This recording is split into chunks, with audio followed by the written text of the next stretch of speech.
This is a world where magic exists. 4 continents with various species of sorcerers. The age of magic has taken over the city of Rondel, where the largest number of magicians are currently concentrated. This is how this place survived the Age of Swords and developed the most advanced magic. Although Rondel is a highly developed magical civilization, the political system is still a feudal system with kings and nobles. This means that the poor have difficulty studying alongside the rich. Even with so many problems, Rondel remains the most admired province when it comes to magic, so it received the title of Rondel's Golden Age. Everything seemed perfect until one day before the turn of the year 1999 to the year 2000. A peculiar message from an archmage left everyone distressed. He told that he hid his riches and knowledge somewhere in this world. Power can be obtained by the first one he finds. The archmage who left his treasure behind was the pioneer who took Rondel to the golden age of the magical century. He was also the Archduke of the Bring Up Empire, but known as the Sorcerer Lord Lucas since the archmage's message. All the magic apprentices went crazy to get his power, so an intense journey for the treasure began. Some rumors arose that the hideout that Lucas spoke of was in a dungeon in the arid land of dragons. The apprentices traveled all over the world looking for what was left by the Sorcerer Lord. Regardless of nationality or species, they all endeavored to find the fate of Archduke Lucas, but after several attempts no one found the place. All continents were investigated, not even a clue appeared. 20 years ago, a boy was about to leave the dungeon when he was congratulated on finding Archduke Lucas's destiny. A smile instantly opened on his face. The scene changes to the past. In the year 2007 at Lawrence Castle, the butlers wake up Prince Adrian. The little white-haired boy thanks him for his concern and says he is going to get another book. The maids are in love with the child's delicate way. This is our main character named Adrian Lawrence. He has just reincarnated in the body of Viscount Rayford Lawrence's second son. The protagonist was an army soldier in his past life and passed away in a car accident. When he opened his eyes, he was transported to Reinhardt's kingdom and took over this body. He stopped calling himself Kim and now everyone calls him Adrian Lawrence. He went from a middle-class family to a family that owns several properties. The protagonist didn't despair much when he reincarnated because his past life experiences became a great advantage. Adrian stood out a lot in childhood because he was the smartest, while children his age were playing without thinking too much. He already did several calculations, so he received recognition from the people around him and met his father's expectations. This caused frustration in his stepmother and half-brother. Even so, the protagonist continued to study and found out about Rondel's existence. Unfortunately, the knowledge of his past life did not help much. He had never used magic or anything like that. Even so, he made an effort to continue being recognized as a genius. But one day his life turned upside down. He was poisoned when he was 7 years old and was saved by the healers who arrived in time. The Viscount was worried about his son's health and tried to find out who did it. For the protagonist, the answer was obvious. Although his stepmother posed as someone with a good heart, she could not fool Adrian. Anna Lawrence was the Viscount's official wife and consequently wanted to get rid of the protagonist and his mother. Anna felt uncomfortable when Adrian, who came from a poor lineage, began to be recognized. After a few days, the protagonist recovered and tried to get evidence to incriminate his stepmother, but he didn't find it. Nothing, besides no one suspected the official wife, not even Viscount Rayford. Adrian decided to leave the path of genius aside to lose everyone's attention and ensure his safety. 10 years pass. On May 1st, 2019, the protagonist was already 20 years old. He walked normally through cities outside the kingdom. People were in shock when they saw Viscount Lawrence's second son walking around without worries. In addition, Adrian dressed in ordinary clothes. The attendants were excited to serve him. The protagonist bought all the Chronicle cards online. The saleswoman delivered the order and he thanked her for the service. After the protagonist leaves the store, the attendants talk about him. Adrian made a point of visiting convenience stores instead of sending subordinates. Everyone who worked in the city was delighted with this. The attendant told his colleague that Adrian came at least 2 to 3 times a month. He seems to like games a lot and always buys those cards. Even the protagonist is shocked to spend 5 million won on gambling. At that moment, he is taken out of his thoughts. The guard warns that he received a call about Cedric's visit to his house. The scene changes to a few minutes later. The protagonist's mother, named Sylvia Lawrence, welcomes her son. Adrian's half-brother complains that he is going around without an official vehicle. The protagonist curses Cedric mentally. The half-brother says that he should think about the family's reputation. The discussion goes on for a few minutes. Adrian decides not to contradict his brother because he wants to end the matter soon. So he warns that Cedric is right and apologizes. The brother doesn't miss the opportunity to call the protagonist an illegitimate commoner, but Adrian doesn't even care and asks what the guy came to his house to do. Cedric brags that their father is planning to make him take over a business. Adrian is not surprised. Rondel's noble families are involved in several companies. Probably Cedric will take over the Fars distribution, which is the source of money for the mining industry, one of the businesses run by the Lawrence family. The protagonist understands why Cedric came here. He congratulates his brother and asks him to leave his house. But before he shows the purchases he made today, Cedric laughs, realizing that he spent money on gambling. Thanks to this, his brother leaves. His mother worries about Adrian, but the protagonist warns that keeping this type of person away is the best choice. He has isolated himself since the poisoning incident. His image as a genius has been erased, and the protagonist has avoided contact with vassals. The Viscount did not worry about him, probably because Adrian is the son of a concubina. The protagonist was not sad about his father's attitude. Thanks to this, his life was never put at risk again. So Adrian lived 10 years annulling his presence. As soon as he graduated, he left the castle with his mother. There were some rumors saying that he was no longer a genius and now he was addicted to games. Most of these rumors were spread by the castle servants under the influence of the official wife. Anna always wanted Cedric to stand out and was happy when no one else commented on Adrian. Now the protagonist can say that he lives happier only with his mother. At that moment, he goes back to the room and puts on the virtual reality glasses. The employees said that he spent money on games to escape reality. But this was far from the truth. Adrian clicks on the game, and an interface says that Chronicle Online is being connected. The character has been synchronized with his real body. His virtual actions result in changes in real life. 10 years ago, the protagonist was studying at the academy when he first heard about Archduke Lucas.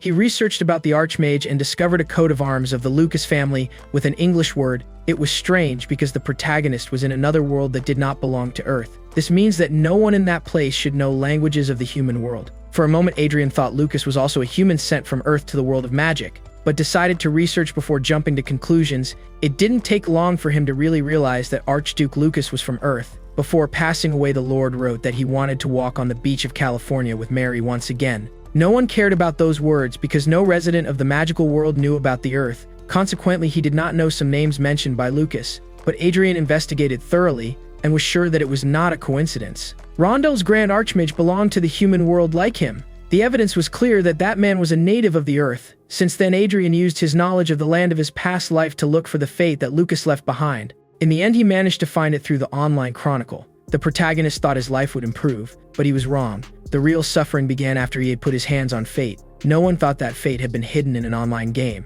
Adrian was the only one to find it, but now he is going through trouble. The attacks suffered within the game causes pain in real life. Probably no one would believe it if he told it. Now the protagonist tries to finish off that damn goblin who still has 80 HP points. Fortunately, the blade passed through the enemy's head. The critical damage yielded Adrian's victory. He reached level 10 and could change jobs. Adrian was sent to another scenario after finishing the first mission of Fate. He feels that it took longer than expected because he needed to synchronize his virtual body with the real body. At that moment, a portal appears and the system asks if he wants to go to the floor of Archduke Lucas' magic tower. Adrian confirms and is teleported to a library. A chest appears in front of several bookshelves. The system notifies that he's won 5 billion coins and asks him to enter the account to receive the deposit. The protagonist is happy that he finally received a reward. The interface says that a circle was created in the virtual body. Adrian says that this is much better than money. The creation of the circle was completed. Thanks to this, the protagonist could feel the power of mana in real life.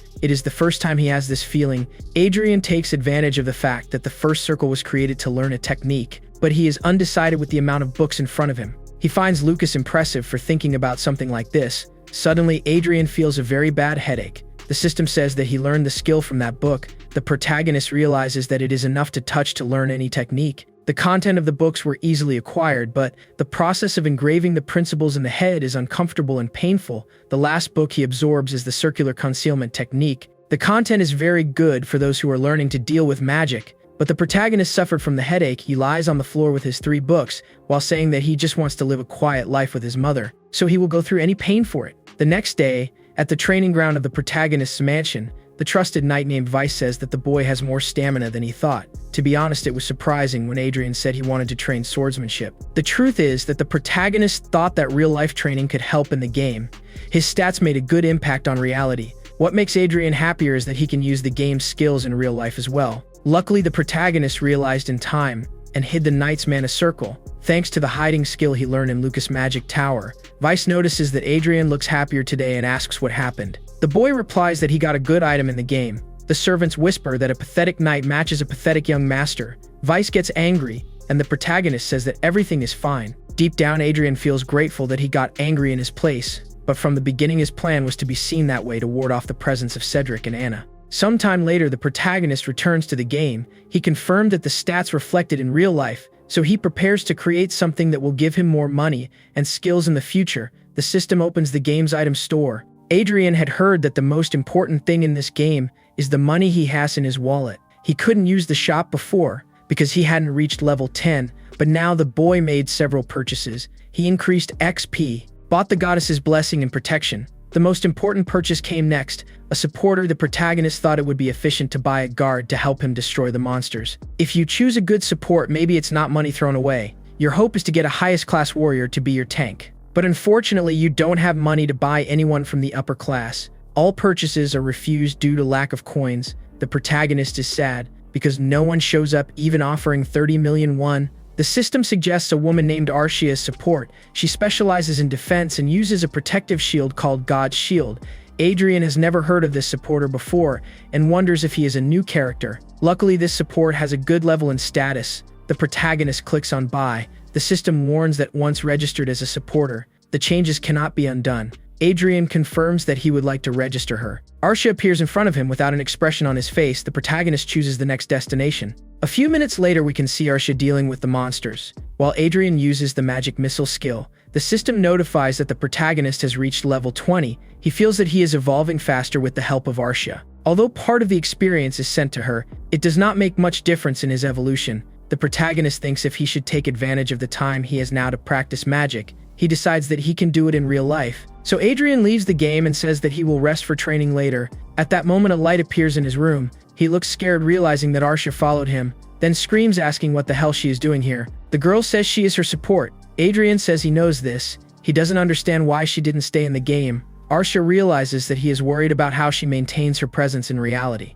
The protagonist also notes that she understands the difference between real life and game. Aria explains that she is like a homunculus, but you can also call her android. Creator Lucas predetermined her appearance and combat characteristics. The protagonist understands that she is one of the legacies left by the Sorcerer Lord. He says he would have chosen a more discreet support if he knew he would have to bring it to reality. Anyway, he has nothing to do. Adrian questions if she continues with the skills in the real world. Aria replies that yes. At the moment, her maximum stats are comparable to those of a Grandmaster. The protagonist is surprised because a Grandmaster belongs to the 8th circle. The highest rank is the 9th circle. Aria can be compared with the strongest continents, up to the kingdom of Reinhardt. The highest mage is in the 7th class, and in the world there are only 8 mages in the 8th class. The protagonist wonders how Lucas created a monster like this. It's good to have someone like that obeying his orders. The problem is that he can't imagine a place that can hide her. He asks where she was before coming here and if she can come back to the game later. Aria replies that she stayed in a sacred city in the maintenance warehouse,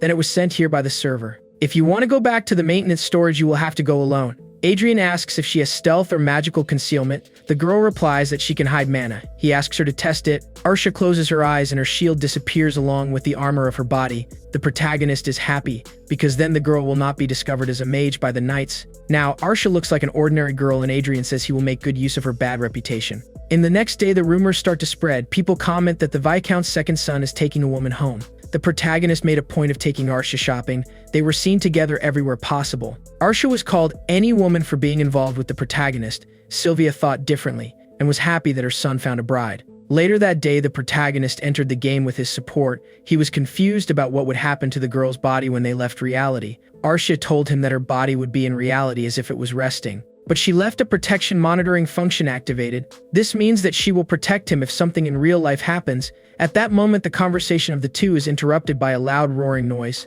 The orc warrior has arrived to destroy them. This is the boss of Stage 2 of the Destiny mission. The system warns that the use of items that facilitate hunting is prohibited, such as bombs and scrolls. Adrian says that the Sorcerer Lord really wants to create a strong disciple. He turns to Aria. At that moment, the orc shouts that they are damn humans and lowers his staff with force.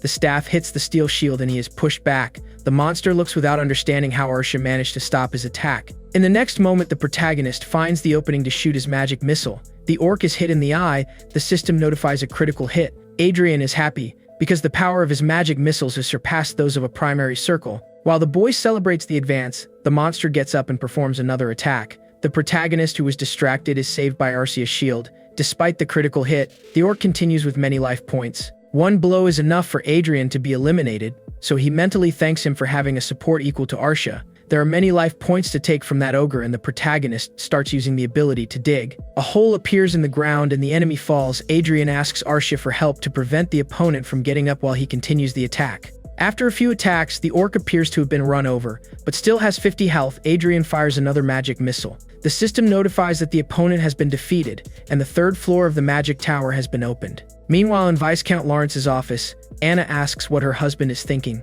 Rayford is silent. Then the woman asks if he is sad because Adrian took a commoner to the mansion. The Viscount pushes her away and delivers a letter. The official wife realizes that it is a special forces order, where she calls people to fight. Anna asks if her husband is really thinking of sending Cedric to battle. She tries to convince him to send Adrian, justifying that he spends every day at the mansion just focusing on games. Rayford asks if she now thinks he is necessary. Anna replies that Adrian spent all this time taking advantage of the rights of the nobility. The Viscount does not seem to agree initially, but follows the current wife's decision and decides to send Adrian in this battle, but makes it clear that when the boy returns, he will become completely independent, so Anna should not interfere in his life ever again. The next day, the protagonist finishes training with Vice. The knight says that his physical strength has improved a lot thanks to his consistent training in the last few days. Adrian thanks him for the compliment, even though he knows that his improvement is because of the skills of the game Chronicle. When he completed the second stage, he received a very satisfactory, in addition to receiving a lot of money and forming the second circle. He also gained a subspace, so the protagonist has his own inventory to hide the necessary items. He tells himself that he is very lucky to be able to improve his stats in the game and bring it to reality. Depending on his effort, he can even become a mage, while having physical abilities comparable to those of a knight, at best if the royal fully absorbs the stats received from fate. There is a chance to become a scarier monster than the archmage Lucas. At that moment, Adrian's thoughts are interrupted by a call. He is informed that His Highness has summoned him in the castle. A few days later, a meeting takes place at Lawrence's castle. Cedric is against the protagonist, being the family's representative on the battlefield. Viscount Rayford replies that Cedric is the only heir of this family and cannot be in danger. Sylvia questions if Adrian is not precious. The Viscount replies that there is a difference between the protagonist and Cedric when it comes to the heir of the family. Adrian begins to get annoyed with his father's words, but deep down he understands that this is the best solution for his life. He is sure that he will not have problems on the battlefield because he is from a noble family. In addition, he can get rid of Anna for good.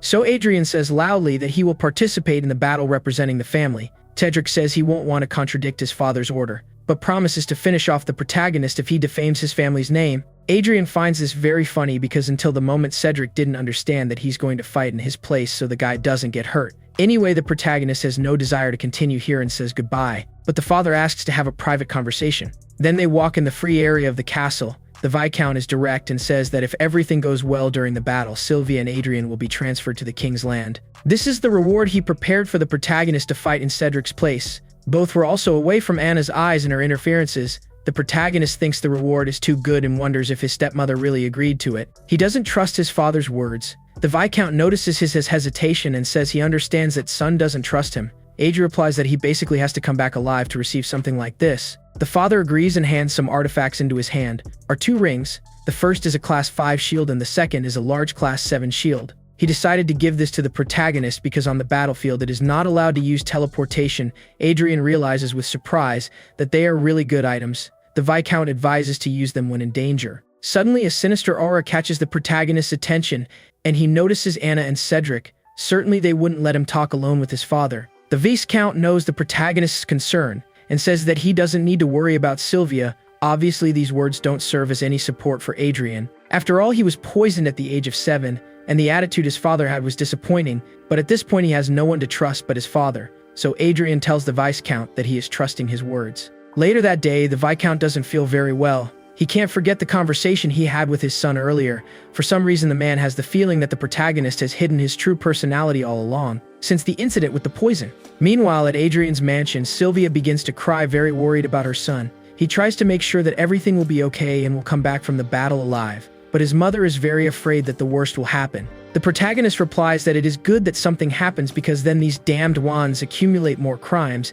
and it is easier to get rid of them. Sylvia asks him to speak quietly so no one hears. The protagonist replies that Urshi is taking care of the door. He says that everything will be fine and it's just a matter of time to get rid of that person's annoying diaries. 2 days pass and the day of Lawrence's army deployment arrives. The employee Harmon is already in trouble. He asks if the young man knows he is going to battle. The man says that he cannot take his girlfriend to the battlefield. Even so, Adrian takes Sarsha to the levitation train. Inside there is a meeting, and the protagonist makes it clear that he is not going to the battlefield without the girl. It turns out that Arsha agreed to give her life for him if necessary. In addition, Adrian spent 200 million in the game for any unforeseen event that could occur on the battlefield. Thanks to this, he rose to the 3rd level of the encounter with luck and received some rewards. A bottle of omnipotent healing and 3 bottles of elixirs. Everything is stored in your inventory in case it needs to be used. At that moment, the protagonist realizes that he doesn't have much to talk about at the meeting and says he's leaving. Harmon looks scared. Adrian warns that he's going to the room to play his game. A man with red hair says that before he didn't believe the rumors were true. The protagonist recognizes that guy as Dalton. He belongs to the Vanguard. One of the highest positions in a battle, they basically decide the military strength of a nation. Dalton calls the protagonist's attention, saying that he can be recognized as incompetent. After all, he brought a girl to a battle and is still saying that he will play. He even understands to bring this girl because she is very beautiful. At that moment, another person interferes in the conversation and tells him to be careful with his words. Dalton is silent immediately. That man is the deputy leader of the Vanguard, called as Billiam. The protagonist watches the deputy leader apologize for his subordinate, but deep down he feels that everyone in that place agrees with Dalton's words. Then he just turns his back and says they can text him if you need him. A little later, Arsha and Adrian face a much bigger monster this time. The protagonist uses an item called Salamander Tears. It is an item made with expensive materials and deals 3,000 damage. Adrian uses Salamander Tears to defeat that enemy, and the system notifies him of his victory. He has also reached level 80 and will be sent to the secret room by the god Ariel. Arsha and Adrian are teleported to the 4th level quest. The demon appears with 32,000 hit points. The protagonist says that they need to defeat this boss before reaching the western headquarters. The Lich demon in front of him is scary. Despite this, the protagonist hopes that this boss will be slow. Suddenly, the Lich shouts ice spears and Adrian is surprised. At that point, Arsha is far away to protect him. The protagonist understands this and realizes that the only solution is to dodge. He tries and starts screaming in pain. The Lich demon bursts into laughter, saying that he heard the sound of bones breaking. Adrian couldn't dodge and was hit in the shoulder. The pain is intense and he gets annoyed by the demon's laugh because it looks familiar. An image of Cedric flashes in his mind and the protagonist stands up in anger. The demon attacks with fire magic. Arsha takes the lead and holds the impact with the shield, while Adrian runs after her holding a sacred artifact. He asks the girl not to let the Lich attack again and she agrees. The protagonist used that artifact with sacred attributes to burn the demon. Lich screams in pain without understanding how he was hurt with a simple wand. He tries to create a wall of fire to get rid of the attack, but Adrian pierces the protective barrier and shouts that he will finish off the damn monster that looks like Cedric. Lich is hit in the face with the sacred artifact. The system notifies the host's victory and the protagonist falls to the ground breathless. Arsha runs to him and uses a healing potion from the inventory. Adrian thanks internally for the support's help, but was surprised when he realized that she could open his inventory. The system quickly sends them to the 5th floor of the tower. Adrian, already recovered, runs to the treasure. The reward this time is 500 billion coins and a round glasses. The protagonist is surprised by the second item and says that it must not be an ordinary glasses. He puts it on his face and the system explains that the item has clairvoyance and improved vision. He analyzes statistics and people's true emotions during a conversation. The item is better than Adrian expected. After completion, his 4th circle was created. The next day, the floating train arrived at the headquarters west. Adrian is recognized by some members of the special force. They thought that Cedric would be the representative of the Lawrence family. Someone says that Adrian was a genius in childhood until he took poison. The protagonist interrupts the conversation and confirms that he was the one who took poison. The men try to disguise it and welcome. Soon after, the first introduces himself as Viscount Evans, the head of the local team of this headquarters. The second man introduces himself as Viscount Miller, assistant to Chief Evans. The protagonist says that it is a pleasure to meet them. Evans checks the number of people who will be in the battle. Adrian says that it is 5 vanguards, 50 knights and 1,000 soldiers. Evans replies that this battle will end only with the vanguards. The protagonist forces a smile, realizing the man's arrogance, but in the end agrees with Evans. After all, only great sorcerers of the 7th circle or above can control the vanguard. As far as he remembers, it was Archduke Lucas who created the vanguard system. Miller warns that Lawrence's army was organized as the 2nd Independent Brigade,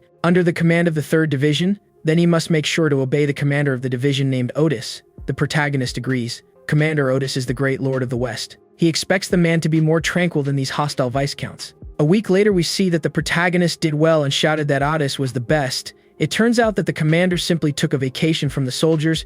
Adrian was informed that Otis was absent and only returns at the beginning of the battle. The protagonist found the man very irresponsible, but in a way he would have more time to improve his skills in the Chronicle. At that moment, Aria says that someone entered his room and he immediately closes the game. Aria blocked Dalton's way, holding his arm. The man was surprised by her strength. Adrian puts on his glasses and checks the invader's emotions. He is startled when he notices the angry guy and asks what the man came here to do. Dalton replies that he was only worried about his health because he spent a lot of time in the room, but this girl is getting in his way. Adrian hits Dalton's knee and he staggers forward. The protagonist says that he made it clear that he was to text him if something happened. Aria is there to protect him, so you better make up a good excuse for entering the room without permission. Adrian accuses him of trying to murder him. Dalton is offended and says he is a vanguard. He would never do something like that. The argument draws the attention of other knights. The protagonist asks Aria to explain what happened here. She says that Dalton entered the room and wanted to take him. The man says it's a lie, and she is trying to blame him for something that didn't happen. He tries to convince the protagonist to believe him and says that this woman is lying. Adrian notices the knights that Dalton brought with him and reaches out to get the dagger that is with Aria. Then he furiously tells Dalton that by the knights it is possible to see that he organized a mutiny, so he makes a point of giving the punishment to the vanguard. The protagonist made that decision because he was not willing to be humiliated. Now that he was away from Anna's eyes, it was easier to act. At that moment, Adrian holds the dagger and tells the man to take a step forward. The news about the disagreement between Adrian and Dalton reaches the deputy leader Billiam. He is informed that the commander of the brigade has given the order to assassinate Dalton. Billiam is against it because they are about to enter the battlefield. Losing a knight will be missed. At that moment, the deputy leader invades the protagonist's room and comes across a dagger flying towards him. Adrian says that the man arrived just in time to save his subordinate. The deputy leader looks at Dalton on the ground and asks what happened here. The protagonist says he didn't think chasing a woman was part of the Knights organization. Billiam turns to the Knights and yells, asking what they did. Men admit they embarrassed the girl and apologize, while Dalton continues on the ground spitting red liquid. Billiam gives the order to confiscate the weapons that the vanguard has. In addition, the 3 knights who were accomplices will be sent to prison as well. Billiam bends over to apologize, but Adrian just warns him to clean up the mess that was left in his room while he waits outside. The deputy leader tells himself that the boy finally dropped the mask. He was eager to meet the real Adrian. A while later, Aria and Adrian return to Chronicle. They fought the boss from the 5th floor. Aria is on the defense while the protagonist thinks about what attack he will use. The fallen knight is currently at 12,800 health points. He forces an attack with the cursed sword. Adrian holds the blessed artifact and hides behind Aria. The fallen knight followed him with his eyes and was distracted. Aria took advantage of the moment to hit him in the face with a shield. At that moment, Adrian used his blessed artifact, ending the boss's life. The system notifies the host's victory, and he is teleported to the treasure room. The protagonist was shocked by how much money fell into his account. Suddenly, his attention is directed to the rewards that have arrived. Several interfaces appear. The protagonist takes 2 pieces of equipment and leaves the rest to Aria. Fortunately, all the items are good. Aria says that he has an intruder. Adrian leaves the game and hears someone apologizing for entering his room. The knight calls the protagonist's commander and explains that he felt a powerful aura suddenly, then came to check if everything was okay. Adrian replies that he doesn't have to worry because it was his artifacts. The knight then leaves the room. The protagonist takes the sword he won when completing the 5th floor and understands why he caught the knight's attention. It is a sword that a vanguard would certainly use. The system warns that the Sword of Istra was made by Archduke Lucas himself and has a machine that can store aura inside. This allows anyone to use force. The guarded aura lasts for 15 seconds when it is released. Adrian reminds that Vanguard's force equipment is to amplify the knight's aura. The aura is different from mana because it cannot be created artificially. He assumes that a mage's equipment has the same function. The system sends the 2 aura equipment he chose to use. Adrian is surprised by the beauty of the items. This explains why everyone wants the fate of Archduke Lucas. 2 weeks pass. Adrian was appointed representative of the Lawrence family and led the army on the front line against the Croatian Empire. The tense atmosphere when he arrived seemed to be gone. Even so, the servants are worried about the possible attack of the enemy clan. It can happen at any moment. All they do is wait for the other side to do something. In the midst of all this, the protagonist was surprised by the way the deputy leader treated him. Billiam seemed friendly and cautious. Adrian was more relaxed about it. He also checked Aria's status and saw that she was happy. The protagonist was in doubt if she could be like this because they came for a walk. He even compares her to Happy Dog. It's strange because he didn't know that a homunculus had emotion. For some reason, the girl is starting to show personality. Adrian doesn't know anything about her. but is happy to feel her emotions. At that moment, Arcia's status changes to very happy, but she doesn't show any emotion. The protagonist laughs and says that they are going for a walk other times. Suddenly, a soldier blocks their way. Adrian asks if he has any problems. The guy invites him to drink something. The protagonist soon checks his emotions and realizes that the soldier is not a bad person, he is just embarrassed. The other soldiers laugh at Lopez's attitude. Adrian understands that the poor guy was sent by his friends to do that, so he decides to leave. But before he asks why Lopez chose to be a knight, the guy apologizes for the invitation and says he doesn't want to go to jail. Adrian checks the soldier's stats and is impressed when he realizes that he has more than 2 high-ranking talents. He had never come across someone like that. Only homunculus like Arcia could display these stats. The protagonist comes to the conclusion that Lopez is a very rare mage. He doesn't understand why the guy is being ridiculed by his friends. Anyway, it's not his problem. So the protagonist just advises him to leave the position of knight and focus on being a mage. Lopez looks surprised while Adrian catches the attention of the other guards. A few hours later, the protagonist returned to the room and remembered the previous situation. He didn't want to get into trouble, but it doesn't get out of his head that Lopez is a unique person. If he used magic equipment in the vanguard, he would be the most incredible magical swordsman. The protagonist considers training him and putting him under his command. The problem is Commander Otis. Lopez is a different county knight. To bring him to his side, he has to convince the commander first. The protagonist thinks if he could bribe Otis, he understands that he needs to build his own influence now that he is out of Anna's field of vision, and that is why he is willing to hire Lopez. Later that day, Lopez tells himself that he imagined that Adrian was another one of those hostile nobles, but he advised him to become a mage. Lopez felt that the young master was saying that to help him. He imagined that the protagonist was different because of the rumors, but he had a good surprise. At that moment, Lopez arrives in Otis' room and asks if the commander wants to talk to him. The knight is shocked when he notices the protagonist in the room. Otis goes straight to the point and says that Lopez must meet Commander Lawrence. From today, Adrian will be his new lord. The protagonist learned some things in his past life. One day, China lost to Korea in a football game, and a Chinese fan asked why China couldn't get 11 good players with a population of 1.4 billion.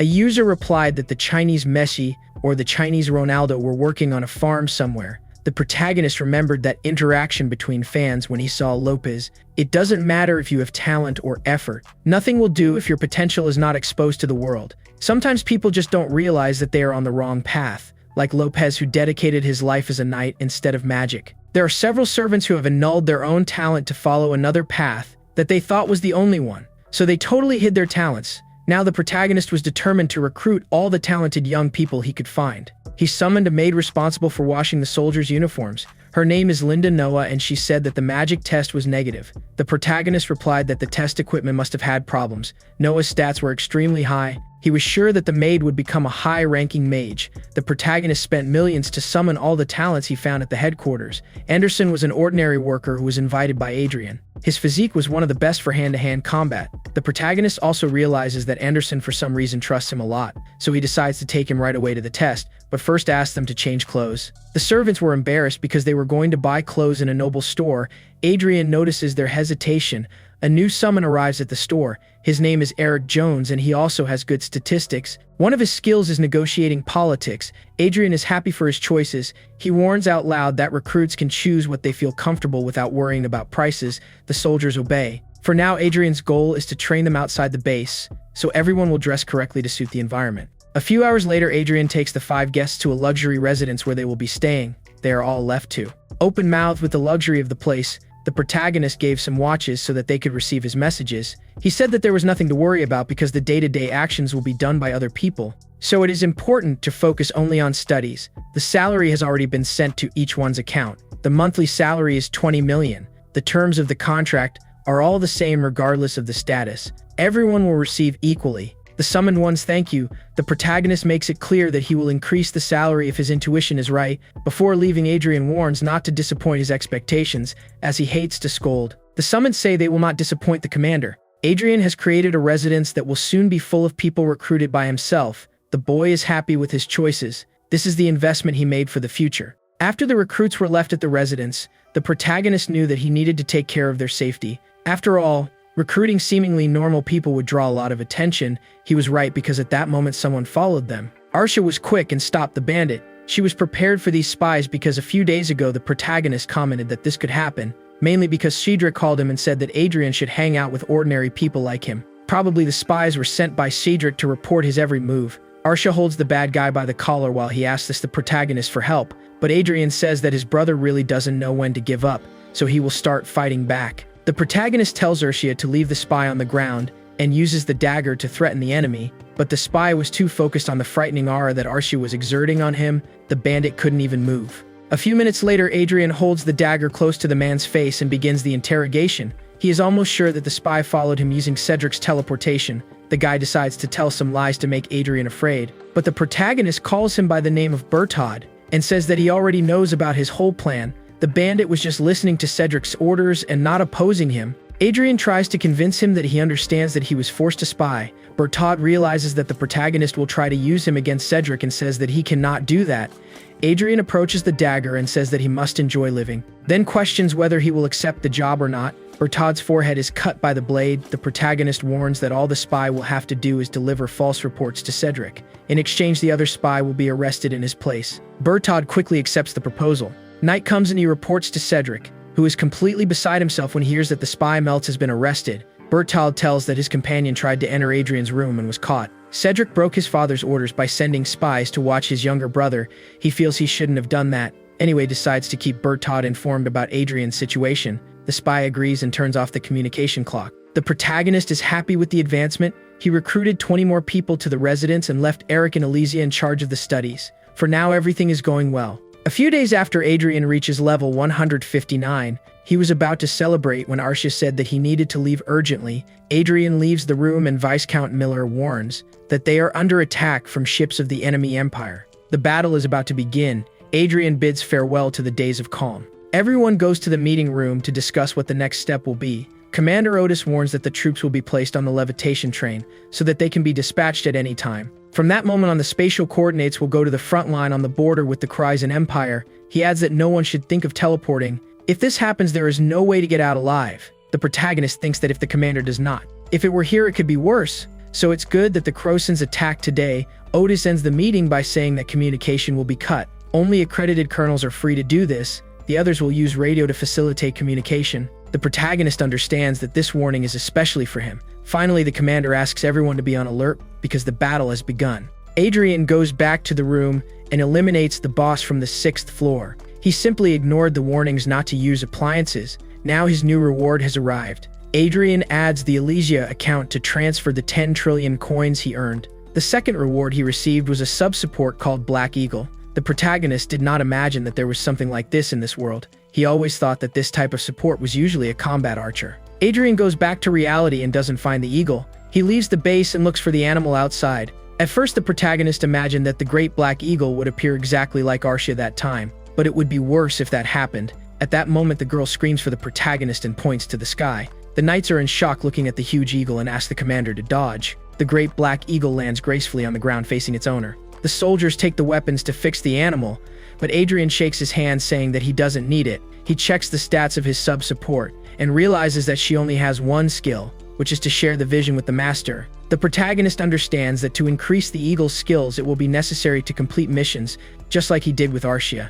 It won't be a big problem. In addition, the ability of the sub-support seems to be excellent and will help a lot during the battle. While the protagonist caresses the animal, the knights are in an attack position. Adrian realizes that he ended up drawing too much attention. The eagle connects with the master and displays his gentle emotions, leaving the knights incredulous. They were sure that the sub-support would go around attacking everyone. The truth is that even the protagonist expected to be attacked. A few hours later, some information of the battle arrives. The clash is expanded to the entire western border. Thanks to this, the brigade that Adrian was commander made its debut and the communication network cut the internet, so he could not enter the game. The protagonist was analyzing the information of the battle when he received the news that the army of the Kryzan Empire arrived. Adrian orders his subordinate to call the deputy leader Billiam in the vanguard. Harmon is shocked by the young master's calm and walks away. At that moment, the protagonist has a familiar feeling that they will be attacked by the enemy's vanguard, so he shouts for the 2nd Battalion to activate the energy shield. His request is granted. A bang hits the barrier and their ship swings. The protagonist didn't think the attack would be so strong because he was at a considerably distance. It is certain that the Crozan Empire will win this fight if there is no one here with the 7th circle. The knight soon warns that the energy shield has been broken. Adrian realizes that a single attack destroyed their defense. At least there is the 8th circle archie in that place. The protagonist is praised by the Viscounts. They recognize that Adrian saved them when he ordered the shield to be raised. Things seem to get worse outside. The protagonist analyzes how the fight is going through projections. The enemy's attack does not stand out. The real problem is the size of their fortress. The Croatian Empire has 2 fortresses in the sky, but they are significantly smaller than theirs. It was probably produced for invasion. Harmon warns that it is the first time the Croatian Empire uses these fortresses in the sky. Apparently the Empire has vanguards on the ground and fortified fortresses in the sky. It will be difficult to deal with this. At that moment, a projection catches your attention. Suddenly, one of the enemy's fortresses detaches and collapses. The base of the protagonist shoots at the piece. They celebrate that the fortress of the Croatian Empire is weak. Adrian looks at the statistics of the piece that fell, and the system warns that it was thanks to the overload of magic power. It is not something good as the knights thought. The protagonist shouts to warn the Sky Fortress that this is an attack by the Croatian Empire. The adversary is sacrificing his own men to hit them in an attack. Meanwhile, the piece of the Croatian Empire fortress descends at full speed with fire on the way. The Sky Fortress receives Adrian's alert and goes into despair. First, they attempt an emergency evacuation and fire aerial bullets to divert the target. Some soldiers also use firearms. Everything is valid to save their own lives, but the protagonist knows that this will not help. He sees that he needs to act and uses the artifact that his father gave him. The large shield surrounds the fortress. The 7th class artifact protects them from the opponent's sneak attack. Adrian sees if the fortress in the sky is safe. They retreated in time and are also unharmed. The protagonist demands that the guards confirm the vanguard situation and take care of the wounded soldiers. Later, the situation calms down and the protagonist meets with Otis. The commander praises him for today's work. Thanks to him, the Sky Fortress was not hit. The Croatian Empire made the same attack against 3 other kingdoms. They were the only ones to notice and protected the fortress. Otis adds that he gave Adrian credits and told the local commander that it was all thanks to him. The protagonist thanks him. The commander then changes the subject and says that he heard some rumors about the boy. It seems that he tamed a giant beast. It's amazing because the knights who reported the situation said that he seemed to communicate with the eagle. The protagonist replies that it's not quite like that, but he decided to take care of it because it seems friendly. Otis says that he is sure that they had a mental communication. A bird expert joins the conversation and says that this black eagle is probably a species called Altair from the holy city Everhill. It is a rare species that is born with a high level of mana and is capable of flying for 5,000 km at once. Adrian pretends that he does not know this information. The expert adds that if these animals are tamed, they have never abandoned their master and are capable of sacrificing themselves for his safety. The protagonist only has Archduke Lucas to thank for the wonder of sub-support. That Lord Mage also thought of everything when he created virtual supports that are found in reality as well. It would be very difficult for the protagonist to hide something that no one had ever seen. Adrian already misses his game and asks the commander if he can use the internet again, now that the enemy has retreated. Otis replies yes. 2 weeks later, Billiam leads the vanguard under the orders of the protagonist. He asks them not to trust the radar, only the instructions of the young master. The vanguard replies that she understands. At that moment, they are surrounded. Billiam did not imagine that the enemies would emerge from the ground. They were on alert thanks to the protagonist's instruction. The vanguard attacks the enemies and a confrontation begins. Billiam thought the best alternative was to wait for reinforcements, but Adrian ordered him to attack, so the leader of the vanguard shoots. A cloud of thick smoke covers them. When it dissipates, the deputy leader asks if everything is okay. At that moment, 10 soldiers of the vanguard appear under the command of Otis. The deputy leader is surprised by the speed of the reinforcements. He concludes that the protagonist already knew that this was going to happen and prepared the reinforcement in advance.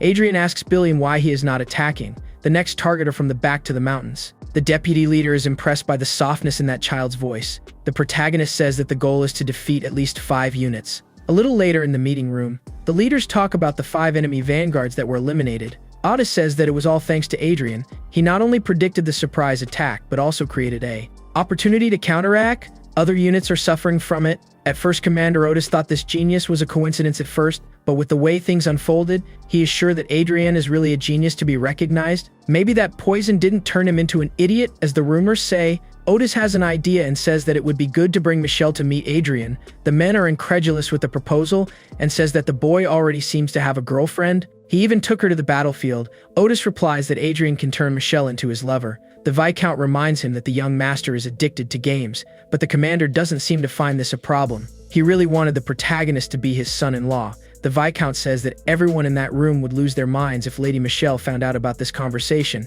Otis agrees that his daughter is a bit crazy and decides to change the subject. He says to send today's report and name Adrian as the main contributor. Meanwhile, outside the meeting room, Billiam asks to talk to Adrian privately. Archie gets into position, and the protagonist says that there is no problem. He realizes from the status that the deputy leader has no bad intention. Billiam is direct and says that he knows that the protagonist is hiding his strength. Many vassals are worried about the future of the territory, especially if the young master Cedric becomes the representative. There will certainly be a crisis. Billiam gives his opinion and says that Cedric does not have the qualifications to be the Lord, so he is determined to support Adrian if he has any intention of competing with his brother. The other vassals also supported him with all their might. Adrian used the magic glasses to confirm that the deputy leader was being sincere. He assumes that Billiam is following some instruction from his father, because the two are friends. Or maybe he is acting this way because the protagonist was his savior. Either way, Adrian is not willing to take this conversation further. Then he says that he will pretend that he never heard this. The status of the deputy leader changed from happy to disappointed. The protagonist preferred to refuse this proposal now, because he knows that his life will change upside down if he steals Strix's position. In addition, there is no way to judge now who is on Anna's side collecting necessary information or not. So Adrian decided to go alone with Arcia. He wants to be the only one responsible for the defeat of Anna and Cedric. This victory is totally his, but the protagonist keeps in mind the people who are really concerned about the future of the territory. The deputy leader will certainly be in his future plans. Days later, the protagonist is awarded in front of all the soldiers and leaders of the special forces. He is being the biggest contributor during the battle, and for this he received the medal of the second-class Golden Lion. The person who delivered the medal was Kalitz Reinhardt, the 23rd king of Reinhardt. Adrian was applauded by all the important people of the territory. The nobility stood watching the awards. The truth is that the protagonist didn't want to draw so much attention, but the reports gave away that he was a genius. Adrian is sure he would be threatened if Cedric was here. The scene changes to the Lawrence Palace and Cedric shouts that useless is being praised. He believes that all the merits would be his if he were participating in that battle. The boy calms down and asks where his father is. Anna replies that he is with that incompetent woman, referring to the protagonist's mother. Cedric gets even more angry and asks if she didn't realize that her father is spending more time with Sylvia. Anna yells at her son not to raise his voice with her and says that he can't poison that woman either. She thinks that the Viscount is spending too much time with Sylvia because he promised the protagonist that he would take care of his mother while he was away, so she practically puts all the blame on Adrian. Anna tells her son that he doesn't have to worry because that boy isn't even yours competitor. Soon after the battle is over, he leaves and everything will be in Cedric's hands. The boy takes a deep breath and agrees with his mother's words. After all, there is someone very powerful behind them, his maternal grandfather. In addition, most of Lawrence is under Anna's control. Cedric believes that his father, Rayford, is just a proxy who momentarily rules this land until he gives it to him. The guy can't wait to get his hands on all this. Since childhood, Cedric was annoyed by all the compliments his half-brother received. He hoped that all this would change after the protagonist was poisoned. For a while this worked, but now it seems that he was reborn as that genius he always was. This only makes things more annoying for Cedric. The scene changes to 48 days since the beginning of the battle. Adrian brings energy drink to the vanguard. The soldiers comment among themselves that they feel much more refreshed after drinking this. It is to be expected since the protagonist used the legendary elixir of medicine. Just one diluted drop is enough to make the vanguard invigorated. The soldiers return to patrol the area after drinking. The protagonist wishes him good luck. Suddenly, someone warns that the commander is waiting for him. Adrian feeds the black eagle that was named Crowy. Then he gets into the car towards Commander Otis and complains that the man has been calling him frequently to the office in recent days. Harmon says that means he's very trustworthy, but the protagonist isn't so sure. A few minutes later, he enters the meeting room and meets commanders of other units. The protagonist wonders what the high-ranking commanders of the division are doing here. He remembers that he sent Otis a message to pass on any information, but apparently the commander preferred to summon several people and now he doesn't know what to expect. At that moment, Otis catches everyone's attention. He warns loud and clear that the end of the battle will be announced soon. Adrian is visibly surprised. He received the information that the enemy aliens are meeting to retreat. It seems that Crozen's soldiers had no intention of participating in a duel in the first place. The commanders believe that they did it because they wanted to increase the ego of the Empire. Otis says that in relation to the enemy vanguard, apparently they will continue to force an attack as a battle game. This annoys the protagonist because in the end it is always the subordinates on the battlefield instead of the superiors. Otis approaches and says that he does not have to worry because he will receive more rewards for the contribution he made when the battle is over. Adrian agrees. When he returns home, he will finally decide his future. Sometime later, the deputy leader also received information about a possible withdrawal from the Empire. He says that this is very good. After all, if it were an all-out battle, many people would be annihilated from all sides. Adrian asks what he is doing there when he should be resting. The protagonist takes a cookie that Arcia was eating and offers it to the deputy leader. The man accepts it and says that he is sure it is good. Considering that it was given by Commander Otis, Billiam opens his heart and comments that he thinks Adrian is different from all the other young masters. He even stands guard in the center of the command while his men are resting. The protagonist mentally agrees with the man's lines, but he thinks that his attitude comes from his previous life, since there he was an ordinary person and was educated to treat everyone that way. The deputy leader says that he admires the security that the young master has. The protagonist replies that he is not that safe, but Billiam remembers watching him drink tea while the world was fighting. The soldiers managed to relax when they noticed his composure in the face of chaos. Adrian understands that these words are accompanied by a request for him to become the successor. He is about to refuse the proposal once again when suddenly the deputy leader kneels. Billiam says that he has reliable men at the same time. Around that no one can get close, the devices have also been checked so he doesn't have to worry. The protagonist takes a deep breath and says that he knows he has taken all the precautions, but this behavior can draw attention. The deputy leader replies that this is why he came here when everyone is resting. Then he speaks loudly that he wants to follow Adrian Lawrence and serve him. The knights outside also want to do the same. Adrian agrees and Billiam is surprised, but the protagonist says he has one condition: he must act normally until he receives the order to reveal. The deputy leader asks if it would not be better to gather all the forces as soon as possible. Adrian says that it is more important to follow his orders, then asks how many knights are willing to follow him. Billiam replies that there are 5 vanguards and 30 knights. The number will be at least doubled if he gathers the people of the territory. The protagonist thinks that for now he has no problem, and it will be good to work with these people. The deputy leader says that he has one more thing to say. Viscount Rayford was planning to assign Pesius to him, so it would be a good idea to recruit him in advance. Adrian is shocked. The Pesius Lord is the deputy commander of the Order of the Knights of Lawrence. With his superior skills, he had practically no rivals among all the Aura specialists, with the only exception being the commander of the Order of the Knights. The protagonist remembers that Pesius left the Order after the conflicts he had with Anna, but that man is a typical and very popular warrior. In other words, it is enough to be on an equal footing with the forces of Anna and Cedric. In addition, the protagonist also thinks that he can use Pesius outside the royal family. He fully supports the idea and tells the deputy leader that he plans to meet the former deputy commander of the Order of the Knights as soon as possible. Secretly, of course. Billiam says that the young master can trust him because he will prepare this meeting in secret. Adrian is finally moving forward to build a strong alliance. He has even stopped being seen as an idiot by most of the knights of that headquarters. After the meeting with Billiam, the boy returned to focus on the Chronicle online game to form the 7th Circle. Unfortunately, this dream was short-lived, because he was eliminated in seconds by the boss of the 7th Tower. Arsha and Crowe also did not resist. The system said that he could try again when he regained the character's health. A few minutes ago, the protagonist entered the game willing to destroy the boss. Since he started playing Chronicle, he never experienced the feeling of having his character murdered, but he was sure that the pain would surpass anything he had ever felt in real life. The protagonist noticed Arsha taking the lead to protect him from the attack. Crowe also attacked, but the single movement of the boss's blade eliminated them both. Adrian was the last victim. That knight had an abnormal strength, a completely different level. After the protagonist was eliminated, the system sent him to the Resurrection Village. Adrian regained his senses and still felt a lot of pain. He soon used the Resurrection Scroll as support to summon the girl. Arsha lands on the ground and Adrian asks if she felt pain.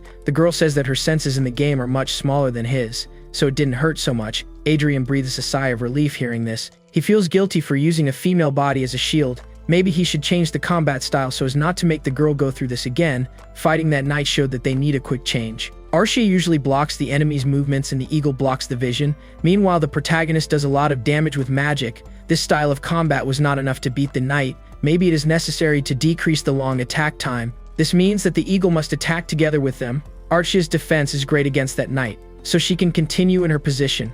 At the moment, Adrian only thinks of 3 solutions. The first is to use circle smaller magicians so you can do more sequences of attacks. The second solution is to use the Black Eagle as a warrior instead of support. The third is to make Arsha stop using shield and start using the sword to deal damage. The protagonist decides to use the second and third option. The girl supports him and they try again to defeat the boss, but they are eliminated again. The protagonist is reborn in the Resurrection Village and starts screaming that this is impossible. Arsha is also resurrected and apologizes. Adrian says that it is not her fault. This time he tried to use both supports actively in the fight, but the eagle was eliminated in 1 minute of fighting. He was eliminated in 3 minutes and Arsha in 4 minutes. Adrian wonders where he went wrong this time. The Black Eagle didn't do much damage to the target, but the distraction helped. Maybe her participation is essential. If used in another way, the protagonist thinks a little, and suddenly has an idea. Then he says it's time to try again. A few minutes later, everyone is eliminated again.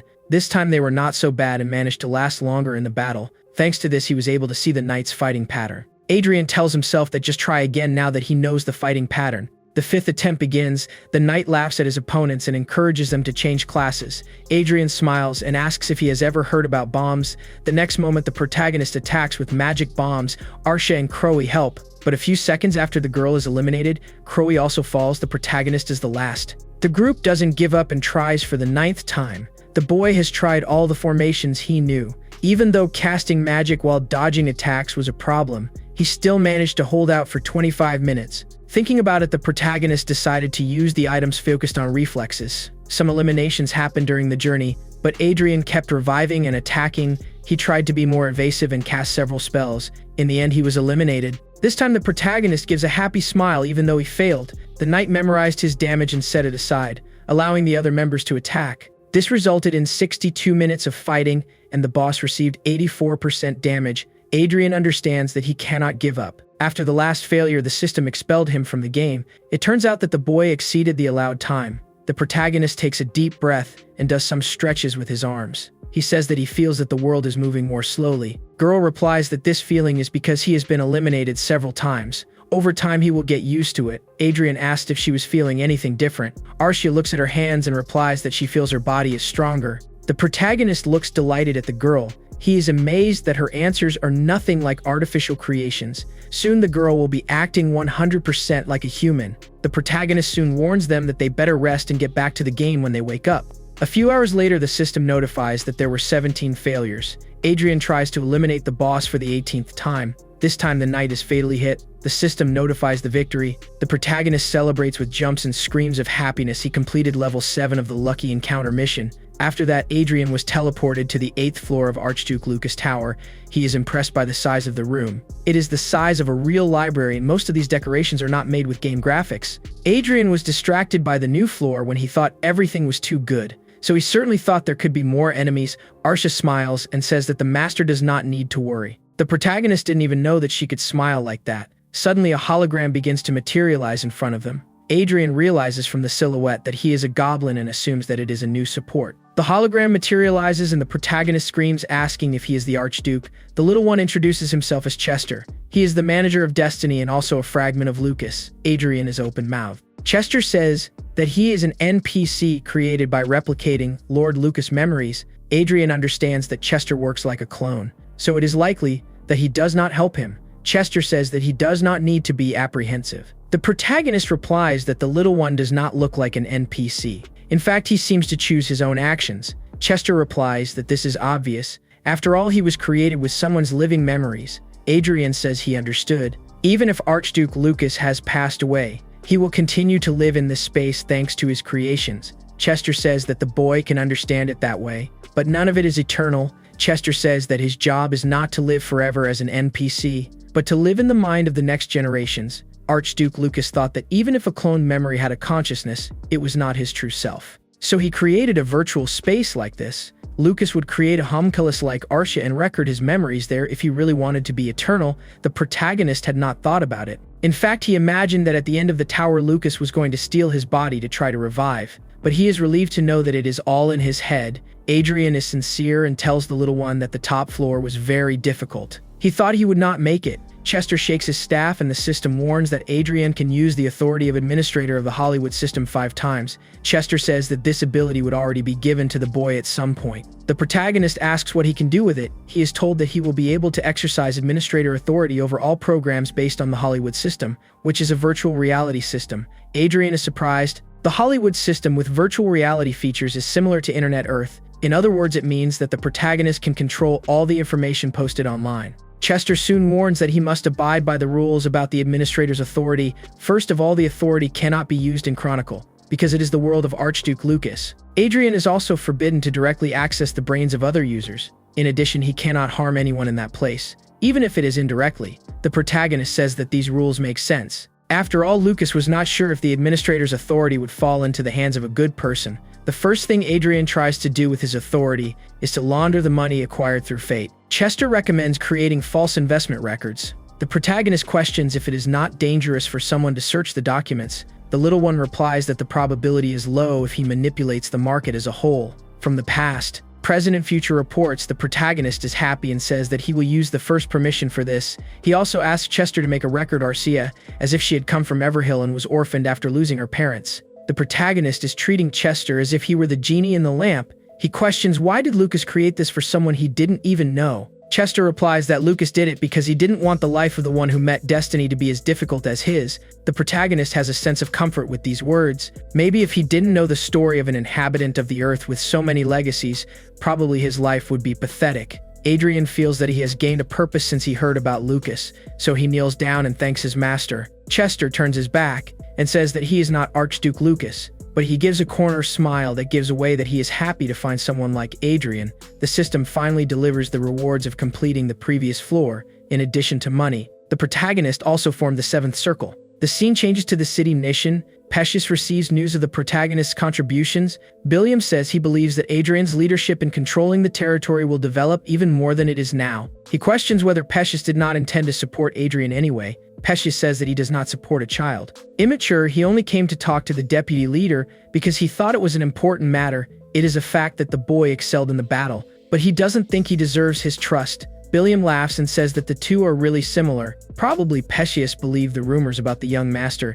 It turns out that he is not that person of the rumors. The deputy leader says that he was able to witness Adrian's genius with his own eyes. After all, he was the one who was on the front line listening to the protagonist's command. He even dares to say that Adrian is the greatest genius of this era. Maybe Pecius doesn't understand this now, but the boy managed to win over even supporters who were on Cedric's side. Pecius says that the deputy leader seems to be devoted to this boy. He says that if what Billiam said is true, then that rumor about Adrian having become useless after poison is a lie. He just wore a mask to protect himself. It's a very smart attitude. He asks what Billiam intends to do. The deputy leader replies that he wants to persuade the vassals who maintain neutrality and the balance of power towards the second young master. Pecius says that it is a somewhat complicated task, but he is looking forward to it. Billiam shouts that he made a great choice. Pecius replies that he has not yet decided to support the boy. Before anything, he wants to meet this genius. The deputy leader says that he will call Adrian now. At first, Pecius did not believe that the protagonist was someone so incredible, but after this conversation he feels that finally after 10 years he has the chance to rematch against Anna. Billiam tries to talk to Adrian and even hits the communication clock. He is embarrassed that the protagonist does not answer. Pecius looks carefully when suddenly a light bursts into the air. It was a very soft mana. The men realize that something like this only belongs to someone from the seventh circle. They wonder who could have something like that. Suddenly the protagonist teleports with Arcia to the men's room. He soon warns that they are surrounded. But no one understands what he is talking about. Adrian assumes that the bandits used artifacts to hide their presence. At that moment, Adrian screams to attack. Arcia eliminates 5 assassins in a matter of seconds. The protagonist scolds Pecius and Billiam. Both seem powerful, but were surrounded by bandits. The deputy leader did not understand how this happened. Adrian says that he spent 13 years preparing for this moment, so he wouldn't let anyone interrupt his plans. Pecius realizes that he judged the second young master wrong. Now he needs to worry about being useful to this child. The person standing in front of him is totally different from what he imagined. On the other hand, the protagonist took the opportunity to check Pesso's skills. The commander has a lot of talent, and his emotion is positive. He asks if it was Anna who sent these people. The protagonist confirms and then cleans the bodies using repair magic. Billiam and Pecius are impressed that the bandits have disappeared. The protagonist says that it is better to talk elsewhere. A 5th-class magic surrounds the men and they are teleported. A few years ago, an incredible magic teacher appeared. A nation with 4 empires were devoted to this person. His name was Kine Riverdale, a great successful teacher, teaching several wizards to reach the 7th circle. The greatest wizard in history was Archduke Lucas without a doubt, but the greatest teacher was Kine Riverdale. The protagonist lied to men saying that he learned everything about magic from this teacher. Pecius found it suspicious because Kine Riverdale has already passed away. Adrian says he learned everything a few years before this happened. Pecius still didn't understand how it was possible, because he always heard the servants say that the boy spent the day focused on games. At that moment, Adrian says that the commander is right. It turns out that Professor Kine's teachings took place in the virtual world and in the real world. It even displays the system's interface. Certainly everything the protagonist told. Convincing men was a lie. He couldn't just say that his statistics in real life increase, because he enters the world created by Archduke Lucas. No one would believe his words. So he basically said that he attended Professor Kine's classes virtually. The protagonist even created a fake hologram with an image of him and Professor Kin together. Men believe the lie. That montage was created by Chester, in addition to receipts and fake books that the protagonist claimed he got from the professor. The writing seemed true. The protagonist believes that even Kind's followers and students would believe him if he saw this. Adrian knows that he would be more exalted if he said that he found the fate of Archduke Lucas, but he is sure that his life would turn into hell. Being an apprentice of Professor Kind Riverdale seems more comfortable. The protagonist then warns Perseus that he doesn't have to worry about Cedric and Anna because Arsha will take care of it. Perseus is surprised because he thought his task would be extremely this. Adrian says he has another plan for him and asks the man to extend his hand. Perseus obeys, and the protagonist brings the clock closer. At the same moment, a transfer of 20 billion is made to Perseus. Adrian explains that the commander must create a group under his command to gather information. The truth is that he plans to ask this group to do dirty work to achieve his plans. But he doesn't know how to ask something like this to a knight like Perseus. The commander reveals that it is a lot of money, but the protagonist replies that it is enough. In addition, his savings are much greater than that. After the conversation, the protagonist gets up and says that he wants to take Cedric from his place as heir, then asks if Perseus intends to help him. The commander bows and promises his loyalty to the young master. Meanwhile, at Lawrence Palace, Anna receives the news that her 5 assassins have disappeared without a trace. She asks if the captain of security had not said that those men could beat anyone, unless it was a master of the aura or a great wizard. The captain is about to agree when a glass of wine flies on his head. Anna yells angrily, asking what went wrong. She regains her calm and asks if they were able to locate Perseus and Billiam. The man replies that Billiam has returned to his unit. Perseus' location remains unknown.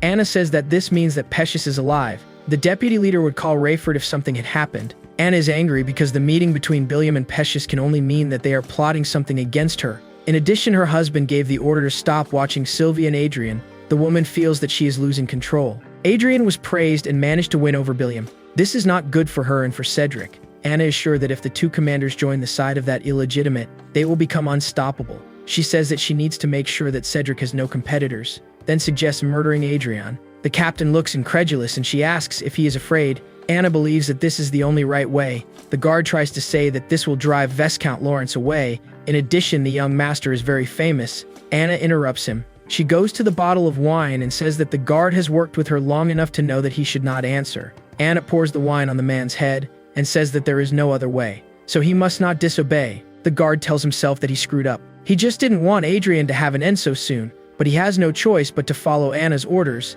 so he apologizes to her. Suddenly, Anna says she will blame him for Adrian's murder. The man is incredulous, but the woman says that this is the way he has to show his loyalty to her. The guard replies that he will prove his loyalty. Anna begins to leave the room. She demands that this time he ensure that the killers who fail are eliminated. The man stands alone in the office and tells himself that he has thrown his life away by trying to thwart this woman. The only chance to stay alive is for Cedric to inherit the Lawrence family. The scene changes for Adrian and the commanders. They celebrate the victory of the 23rd Division. Now the end of the battle has been officially announced and everyone can finally rest. Otis says that he has gained more recognition thanks to the brigade of the young Lawrence. The protagonist thanks for the compliments. Other young masters say that thanks to the battle they secured possession of the throne. Everyone was given credit in this battle. The protagonist thinks that it wouldn't have happened if he had kept all the rewards, but thanks everyone for their support and is called humble. Otis tells Adrian that his actions have been recognized and he is sure that he can become the Lord. Adrian doesn't think so. There is a big difference between inheriting a title and earning a title alone. It doesn't matter how high a rank you get in this battle, because you don't have a county yet and you can't pass on your title. But it's okay because Adrian didn't fight hoping to win that. Otis says it's a shame that the young master with so much potential doesn't have an environment to express himself. Adrian is sure that this will change when he becomes the legitimate heir of the Lawrence family and removes Cedric. Otis proposes that the boy join his family, so he will get a territory to command. Adrian is embarrassed by the idea while Otis says he has a daughter. The protagonist tries to change the subject and says he will think about it. Otis replies that he will welcome him with open arms. But the protagonist heard that the commander's daughter was a lunatic, so he definitely doesn't want to marry her. But it's good to know that he has that support. It's not long before Cedric and Anna are removed from the family. The day after the end of the battle between the Reinhardt Kingdom and the Kryzen Kingdom, the main army returned to the base. Adrian says goodbye to the soldiers and commanders. He is invited to return whenever he wants and thanks him. Later that day, he enters the game and rests after eliminating one more beast. Adrian enters the game whenever he has free time. His goal is to get strong quickly. Currently, his level is at 202. But the level requirement to challenge the Lucky Encounter mission is 250. The protagonist feels that he is not advancing. The monsters also get stronger as your team gets stronger, so it's impossible to level up more than one level a day like before. It's self-explanatory because the new bosses need at least 5 team members to eliminate them. Adrian thinks he'll have to recruit more members to the group, but soon changes his mind because it might look suspicious if it shows up with someone else. At that moment, Adrian calls Aria, but she doesn't answer. Crow starts making noise to get her attention. The protagonist realizes that there is something strange and quickly leaves the game as soon as he returns to real life. He realizes that his room has turned into a battlefield with Aria trying to hold the invader. Adrian immediately uses the 5th class shield to protect them. The assassins flee. Aria reports that these invaders were the same as those who surrounded the commanders, but this time they used aura swords and other aura weapons. The protagonist understands that they are vanguards attacking. Aria says that Billiam was late, but is dealing at this moment with the assassins. At first, Adrian thought it was okay because Billiam is also a vanguard. However, Aria says that it won't be easy like that. Suddenly, the protagonist notices some armored golems. He laughs as he says that Anna has surpassed herself this time, then hands an aura sword to Aria and asks if it's enough. She answers yes, and the protagonist also prepares the staff. Spider monsters begin to approach. But the next moment, Adrian strikes and an explosion erupted from his artifact. The monsters are sent out of the floating train. The protagonist eliminates the weakest and tells Arca that they need to catch the others. On the other hand, the captain of the enemy vanguard realizes that there is no way to continue. They lost a lot of time and did not complete the plan. Suddenly, an explosion engulfs the enemy vanguard. The captain realizes who is responsible and screams, asking how the Lawrence family has such a demon. While Adrian attacks the monsters, Aria cuts the enemy's teleportation power. The captain orders to finish off the girl, otherwise they won't be able to escape. The captain didn't think there was an aura master and an archmage in that place. The man simply decides to flee and abandon the rest of the vanguard, but Adrian freezes the man in place. Aria cuts off the enemy's arm and the protagonist yells for her to wait. The blade stops the captain's face centimeters. The man looks back, realizing that his army has been annihilated. Adrian warns him that he has nowhere to escape. Suddenly, the captain spits out a purple liquid and falls to the ground unconscious. Aria checks the vital signs and says that the man has passed away. It looks like he chewed poison. Adrian confesses that he thought this only happened in soap operas. He underestimated the loyalty of these men. Billiam's vanguard asks how the young master did it. The deputy leader replies that Adrian was a disciple of Kind Riverdale. The vanguard is surprised because he thought that the boy only knew how to stay locked in his room playing any game. Billiam replies that Adrian's teachings were conducted between reality and virtual reality. The theory is available online. The vanguard is impressed. Billiam adds that it is possible for Adrian to surpass Professor Kind. After all, he was able to fool everyone by saying that he lost his genius after Venom, but he was actually hiding his true power. The protagonist is shocked by those words. He realizes that Billiam's power of influence is really high. A few hours later, Adrian finally returns home. Sylvia runs crying to receive her son. She checks if any piece is missing and Adrian asks his mother to calm down. Viscount Rayford congratulates his son for the good performance and he thanks him. Initially, the protagonist thought he was going to have a great reception, but he prefers it to be calm like that. Probably Anna and Cedric avoided any celebration because they thought he would not survive that attack. Rayford says that he prepared a great banquet for the arrival of his son. Adrian looks happily at his artifacts. Everyone is invited to participate in the banquet. The soldiers thank Adrian for his command and say that it was all thanks to him. Rayford says that his son seems to have won people's hearts. At that moment, Cedric and Anna arrive at the banquet. The protagonist pretends that nothing happened and says that he hasn't seen them for 3 months. Anna says it's true and welcomes her. Adrian realizes that his stepmother is not so happy, but the expression of the man behind her was what caught his attention. That is the guard Morris. Even though he was in charge of the murder of the protagonist, he is relieved that Adrian survived. The protagonist realizes this when he looks at the status of Morris. He thinks that maybe it would be useful to bring the guard to his side.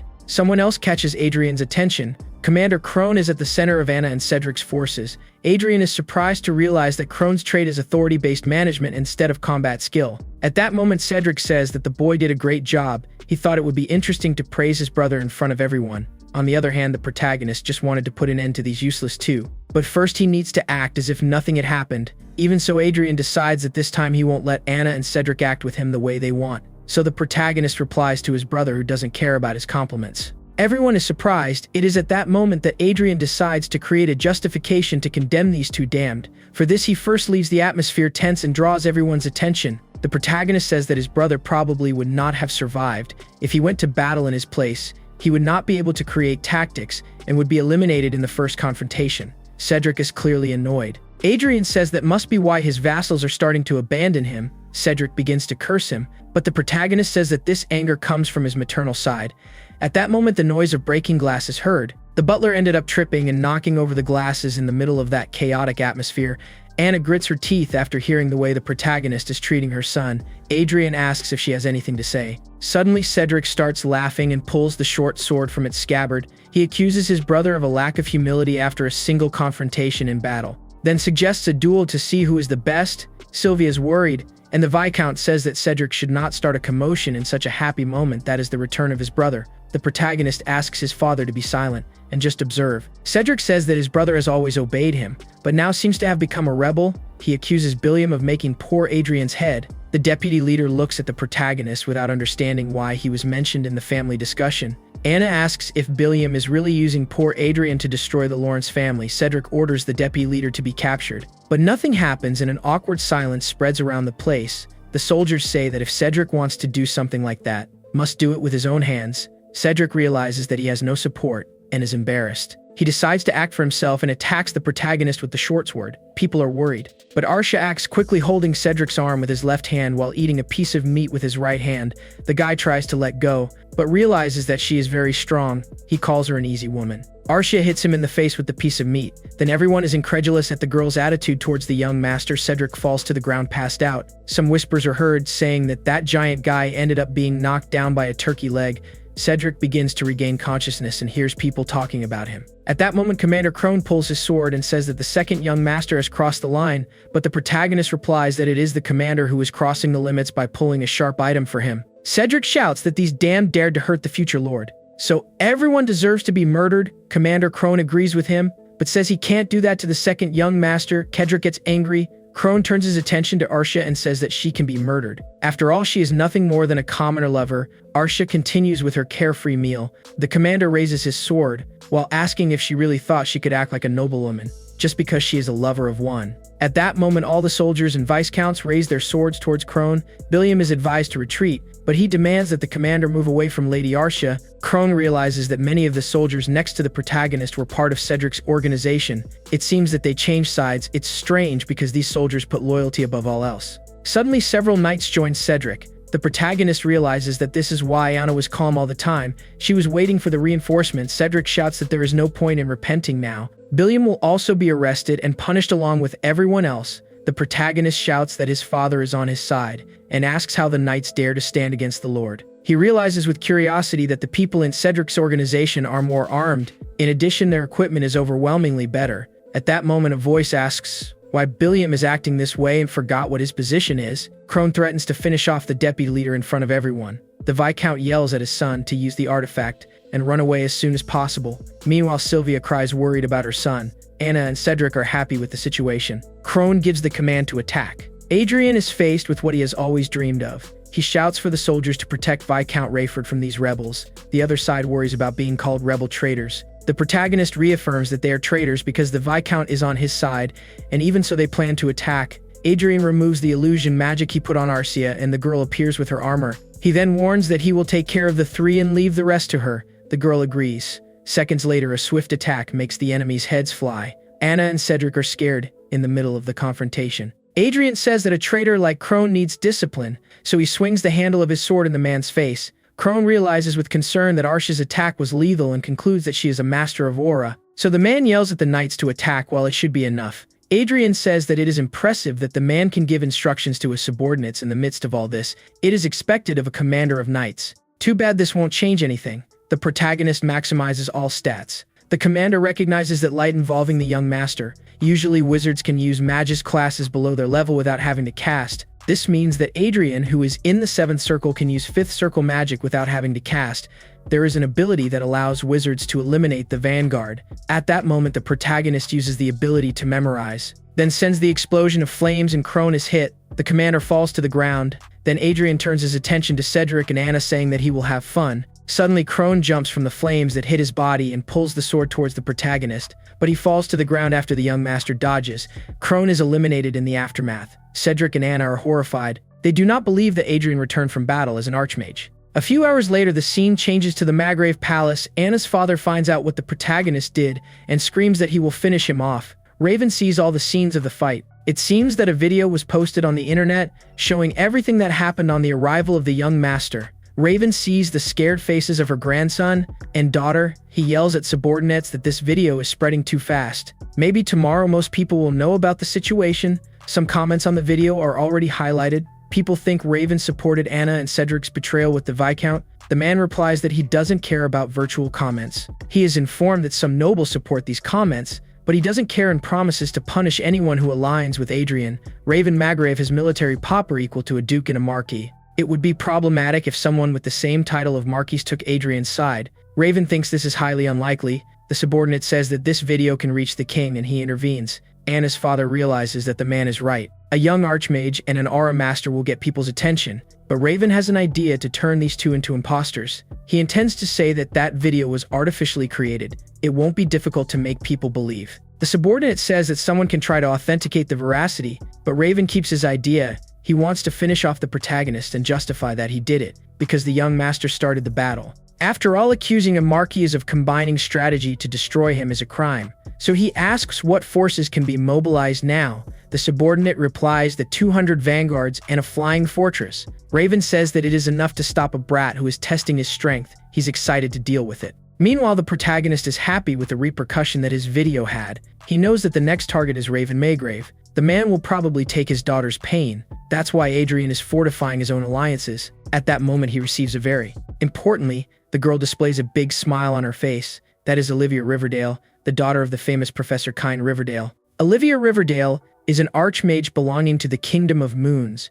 Rumors say that she is close to reaching the 8th circle. The girl reached the 7th circle only at the age of 22. The protagonist is happy to get a date with her. At that moment, Olivia checks the platinum plate that Adrian said he received from Kine Riverdale. She says that it looks real and her subordinates agree. For a moment, the protagonist thinks he managed to deceive her. Who made the certificate was Chester. Suddenly, Olivia says that she is not saying that the platinum plate is real. Anyone can fake it. Adrian is surprised, and the next moment he feels pressure invade his glass. Olivia and her subordinates check if the protagonist really holds the 7th circle. Adrian catches his breath and asks why she is doing this. The girl says that it is amazing and the subordinates applaud the protagonist. Olivia replies that she was only testing her skills. She recreates a cup that was broken while saying that she just wanted to find out her exact level. Adrian asks if he has earned his recognition. Olivia replies that she still has some doubts, but does not intend to refuse the help of a genius archmage who claims to be his father's disciple and is helping his family expand their influence. Adrian thinks this way of thinking is sensible and asks what would happen if he was a villain who made his family suffer losses.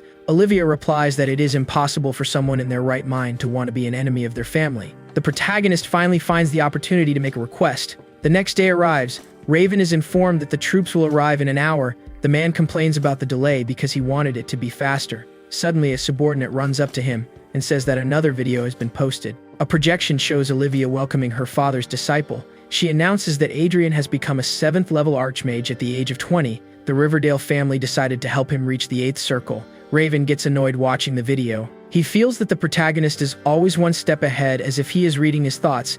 After the Riverdale family shows support for Adrian, it is a matter of time for the royal family to support as well. At that moment, Olivia ends the live broadcast saying that if anyone tries to harm Adrian, the Riverdale family will understand it as an attack on them too. Raven breaks the transmission device. The subordinates thought he was going to back down, but Raven says she will go ahead as planned. The knights are worried about the intervention of the royal family, but Anna's father says that so far the king has not spoken. Then there is nothing to fear. The knight repeats that it is better to retreat because the Riverdale family is supporting the second young master. Raven yells that they will attack anyway, so they need to speed up and take that illegitimate commoner by surprise. He orders the knights to mobilize the troops immediately. At that moment, Crowy flies above the men, sharing the vision with Adrian. The protagonist realizes that Raven will not back down. He remembers about the request he made to Olivia. The girl easily agreed to hold a press conference, but she found it suspicious that Adrian did not want to be seen as a disciple of his father. Even so, Olivia introduced him as Kine's apprentice. At that moment, the protagonist puts his memories aside and tells Arcia that they need to go.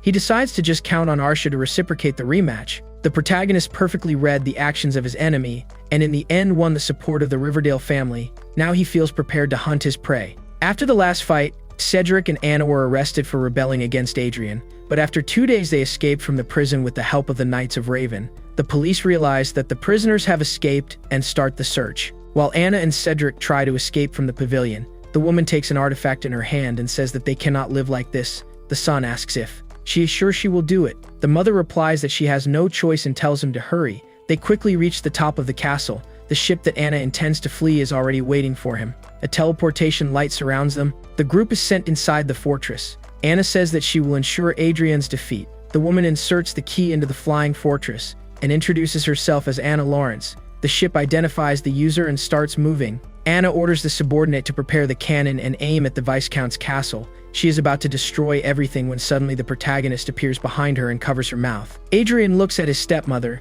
and thanks her for unlocking the security of the flying fortress. She acted exactly as he expected. Anna is incredulous at the unexpected appearance of the young master and asks how he got here. At that moment, the subordinates are knocked down. Arsha takes care of the knights while Adrian asks if Anna is not afraid of them finding out that she planned to shoot the Viscount. It is a very big crime. Besides that Raven's troops are already arriving, then he wishes good luck to Anna and Cedric, since they will protect the Lawrence castle from the attack. Adrian knocks the woman to the ground and goes towards the control of the fortress. Anna begins to tremble as she says that there was a mistake. Maybe they will make up if they talk a little. The protagonist asks Archie to release Cedric and go to him. The girl obeys and Cedric begs for his brother's mercy. Adrian raises his arm and traps the two in a shield. Meanwhile, the knights beg for mercy. Adrian replies that he will send the soldiers back to Marquis Raven. For a moment the men are happy, but the next second they are expelled from the air fortress. Adrian turns his attention to Arsha and asks her to edit the video. He intends to show the world the new attack Anna was planning to do.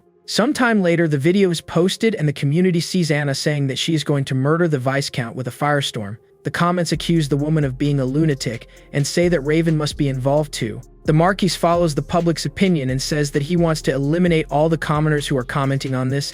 The subordinate says that the man can even do that, but the site on which the video was posted belongs to the jurisdiction of the Elysia Union, and they do not reveal personal information of the users. Unless it is a serious crime, Raven gets angry. At that moment, the fortress with 200 vanguards arrives. He warns the captain that they must not fail, then gives the order to start the battle. The mages use teleportation magic, and the fortress disappears. Raven wonders if she should have gone with them. Meanwhile, Anna sees the new fortress coming and begs them not to approach. The protagonist fled the fortress and sat with Arcia in the free area of the castle. He realizes that the time has come and says it's time to use the mana wave. Cedric yells for his brother to forgive him and get him out of here, but Adrian drinks the wine without worry and says that he learned this attack during the battle. It is called sacrifice. Cedric and Anna scream for help. The protagonist says goodbye. At that moment, an explosion happens between the fortresses. Adrian asks Arcia if she wants to make a request for the explosion of fireworks. Arcia joins him. The protagonist finally manages to put an end to Anna and Cedric, those who made their childhood a living hell and tried to eliminate several times over the years. The explosion of the fortresses lights up the sky. Adrian says he has now won his freedom. The scene changes to a few minutes later. Raven is anxious because he hasn't received any news from the Vanguard so far. He notes that too much time has passed and the operation should have come to an end by now. The assembled knights hear the boss's murmurs. Raven believes that there was a miscommunication. He questions if the spies have already reported. The subordinate warns them that they haven't yet, but assumes that they were arrested when they helped Anna and Cedric escape. Raven asks if he's joking, but the subordinate assumes that Adrian already knew that this was going to happen and prepared himself. The Marquis says that it is impossible for him to be in the hands of that brat. Raven adds that she does not understand the delay of her men in reporting the current situation. At that moment, someone invades the room and says that an article from the Lawrence family was posted 3 minutes ago. In the video, it is possible to see vanguards of Lawrence territory clashing with the fortress. After the collision, an explosion happened. The subordinate adds that the Lawrence family posted an evacuation notice an hour ago, and all the residents of the county evacuated. In the article, it says that while communication was completely cut off, a large explosion suddenly happened in the sky. Raven says that the protagonist must have sacrificed his own team to create the false feeling that it was an accident. Suddenly, the Marquis is consumed by rage and hits his fist on the table, dividing it into 2 parts. The subordinates watch in silence. Raven asks how many troops can act now. The knight replies that 65 vanguards, or 25 vanguards in 1 fortress. If this number is exceeded, they can be convicted of breaking the law. Raven believes that there is no way Lawrence's old vanguard has surpassed itself. In addition, the mana blast that Adrian released must not have been enough to cause damage to his vanguard, but it shows that the boy is watching his steps. Anyway, now Lawrence no longer has any air fortresses for the boy to blow up. At that moment, Raven is informed that the royal family has posted a statement. They scold any family that tries to hurt Adrian. Raven starts laughing uncontrollably. The subordinates realize that the man is not well. The Marquis admits that he underestimated that illegitimate. He spent all the money he had on money for equipment and the Vanguard, but in the end, he was stopped by Adrian. The man takes a deep breath and asks if the Lawrence family's communications signal has been restored. The knight confirms and he says he should immediately call Adrian. The scene changes to the Black Eagle flying over a location. Unlike Arcia that was created to reproduce the actions of a human, the Eagle was created to be a 100% support. Its attack is from close range and its only ability is shared vision. The protagonist was using Crowley's vision when he received Raven's call. The Marquis says that the protagonist should not think that he will be so lucky next time. Adrian replies that he will only rest when he is done with the Magrave family. He then reveals that he left Cedric and Anna inside the fortress that was destroyed. Raven calls him an illegitimate and useless commoner. He also says that he will not forget this humiliation and will repay everything that happened. The protagonist realizes that the man didn't even pay much attention to the death of his daughter and grandson. Maybe it's because the two were seen as tools by the Marquis. Adrian decides to act and asks if he is on the 80th floor of the castle. In a few seconds, a gift will arrive for him. The Black Eagle begins to approach the building. Meanwhile, the protagonist asks if Raven has heard of memorization magic. It is a magical ability to take away the spellcasting time. Perhaps a 7th circle mage is enough to break the Marquis' defensive barrier. At that moment, Raven and the subordinates see the Black Eagle approaching the castle. Behind the beast, there are 10 7th level magic circles.